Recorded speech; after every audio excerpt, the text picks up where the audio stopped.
ನಿನ್ನೆ ನಡೆದ ಬಕ್ರೀದ್ ಹಬ್ಬ ಹಲವು ಕಾರಣಗಳಿಂದ ಭಾವೈಕ್ಯತೆಯ ಸಂದೇಶವನ್ನು ಸಾರಿದೆ.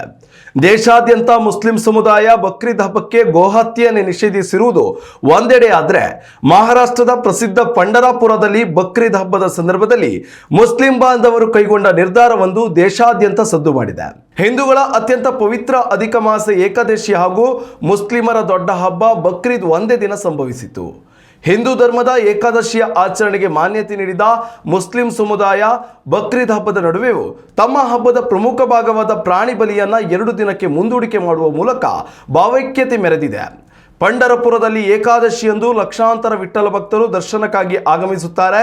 ಈ ಹಿನ್ನೆಲೆಯಲ್ಲಿ ಹಿಂದೂ ಬಾಂಧವರ ಧಾರ್ಮಿಕ ಭಾವನೆಗಳನ್ನು ಗೌರವಿಸಿ ಮುಸ್ಲಿಂ ಸಮುದಾಯವು ಈ ಮಹತ್ವದ ನಿರ್ಧಾರ ಕೈಗೊಂಡಿದೆ. ಇನ್ನು ಈ ವಿಚಾರವಾಗಿ ಪಂಢರಪುರ ನಿವಾಸಿ ಹಾಗೂ ಮುಸ್ಲಿಂ ಸಮುದಾಯದ ವ್ಯಕ್ತಿಯೊಬ್ಬರು ಮಾತನಾಡಿದ್ದು, ನಾವು ಕೂಡ ವಿಠ್ಠಲನ ಕ್ಷೇತ್ರದಲ್ಲಿಯೇ ವಾಸವಿದ್ದೇವೆ. ಅನೇಕ ಬಾರಿ ವಿಠ್ಠಲ ದೇವರ ಉತ್ಸವಗಳಲ್ಲಿ ಭಾಗಿ ಕೂಡ ಆಗಿದ್ದೇವೆ. ಅಧಿಕ ಮಾಸದ ಏಕಾದಶಿ 3 ವರ್ಷಕ್ಕೆ ಒಮ್ಮೆ ಬರುವಂತಹ ದಿನ. ಹೀಗಾಗಿ ಪಂಢರಪುರಕ್ಕೆ ಆಗಮಿಸುವ ಭಕ್ತರಿಗೆ ಅನಾನುಕೂಲವಾಗದಿರಲಿ ಎಂದು ಪ್ರಾಣಿ ಬಲಿ ಮುಂದೂಡಿದ್ದೇವೆ. ಇದೇನು ಮೊದಲಲ್ಲ, ಈ ಹಿಂದೆಯೂ ನಾವು ಇಂತಹ ನಿರ್ಧಾರ ಕೈಗೊಂಡಿದ್ದೇವೆ ಎಂದಿದ್ದಾರೆ. ಉತ್ತಮ ಸಂಸ್ಕಾರಯುತ ಶಿಕ್ಷಣದೊಂದಿಗೆ VSS English medium CBSE school Udupi Muddur. ನರ್ಸರಿಯಿಂದ 10ನೇ ತರಗತಿವರೆಗೆ ಶಿಕ್ಷಣದ ಜೊತೆಗೆ 5ರಿಂದ 10ನೇ ತರಗತಿವರೆಗಿನ ವಿದ್ಯಾರ್ಥಿನಿಯರಿಗೆ ಉತ್ತಮ ಹಾಸ್ಟೆಲ್ ಸೌಲಭ್ಯವೂ ಇದೆ. ನಿಮ್ಮ ಮಕ್ಕಳ ಪ್ರವೇಶಾತಿಗಾಗಿ ಈ ಸಂಖ್ಯೆಗೆ ಕರೆ ಮಾಡಿ.